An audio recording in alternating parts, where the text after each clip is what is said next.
بازار سے ایک مغرور شخص گزر رہا تھا کہ اس کی نظر سر پر ایک ڈول اٹھائی عورت پر پڑی۔ اس نے اسے آواز دے کر روکا اور نخوت سے پوچھا، اے مائی، کیا بیچ رہی ہو؟ عورت نے کہا، جی میں گھی بیچ رہی ہوں۔ اس شخص نے کہا، اچھا دکھاؤ تو کیسا ہے؟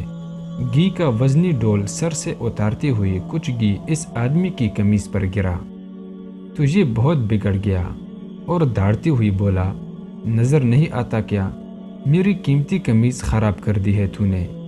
میں جب تک تجھ سے اس قمیص کے پیسے نہ لے لوں تجھے تو یہاں سے ہلنے بھی نہیں دوں گا۔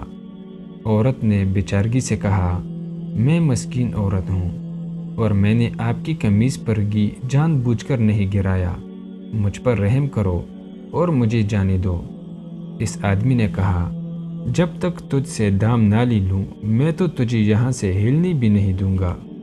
عورت نے پوچھا، کتنی قیمت ہے آپ کی قمیص کی؟ اس شخص نے کہا، 1000 درہم۔ عورت نے روحانسا ہوتی ہوئی کہا، میں فقیر عورت ہوں، میرے پاس سے 1000 درہم کہاں سے آئیں گے؟ اس شخص نے کہا، مجھے اس سے کوئی غرض نہیں۔ عورت نے کہا، مجھ پر رحم کرو اور مجھے یوں رسوا نہ کرو۔ ابھی یہ آدمی عورت پر اپنی دونس اور دھمکیاں چلا ہی رہا تھا کہ وہاں سے ایک نوجوان کا گزر ہوا۔ نوجوان نے اس سہمی ہوئی عورت سے ماجرا پوچھا تو عورت نے سارا معاملہ کہہ سنایا۔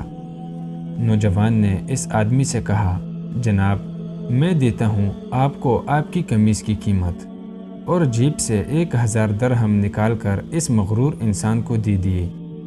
یہ آدمی 1000 درہم جیب میں ڈال کر چلنے لگا تو نوجوان نے کہا، جاتا کدھر ہے؟ آدمی نے پوچھا، تو تجھے کیا چاہیے مجھ سے؟ نوجوان نے کہا، تو نے اپنی قمیص کی پیسے لے لیے ہیں نا؟ آدمی نے کہا، بالکل، میں نے 1000 درہم لے لیے ہیں۔ نوجوان نے کہا، تو پھر قمیص کدھر ہے؟ آدمی نے کہا، وہ کس لیے؟ نوجوان نے کہا، ہم نے تجھے تیری قمیص کے پیسے دیے ہیں، اب اپنی قمیض ہمیں دے اور جا۔ آدمی نے ہڑبڑاتی ہوئی کہا، تو کیا میں ننگا ہو جاؤں؟ نوجوان نے کہا، ہمیں اس سے کوئی غرض نہیں۔ آدمی نے کہا، اور اگر میں یہ قمیض نہ دوں تو؟ نوجوان نے کہا، تو پھر ہمیں اس کی قیمت دے دے۔ اس آدمی نے پوچھا، 1000 درہم؟ نوجوان نے کہا، نہیں، قیمت وہ جو ہم مانگیں گے۔ اس آدمی نے پوچھا، تو کیا قیمت مانگتے ہو؟ نوجوان نے کہا، 2000 درہم۔ آدمی نے کہا، تو نے تو مجھے 1000 درہم دیے تھے۔ نوجوان نے کہا، تیرا اس سے کوئی مطلب نہیں۔ آدمی نے کہا، یہ بہت زیادہ قیمت ہے۔ نوجوان نے کہا، پھر ٹھیک ہے، ہماری قمیض اتار دے۔ اس آدمی نے کچھ روحانسا ہوتی ہوئی کہا، تو مجھے رسوا کرنا چاہتا ہے؟ نوجوان نے کہا، اور جب تو اس مسکین عورت کو رسوا کر رہا تھا تو؟ اس آدمی نے کہا، یہ ظلم اور زیادتی ہے۔ نوجوان نے حیرت سے کہا، کمال ہے کہ یہ تجھے ظلم لگ رہا ہے۔ اس آدمی نے مزید شرمندگی سے بچنے کے لیے جیب سے 2000 نکال کر نوجوان کو دے دیے، اور نوجوان نے مجمع میں اعلان کیا کہ 2000 اس عورت کے لیے میری طرف سے ہدیہ ہیں۔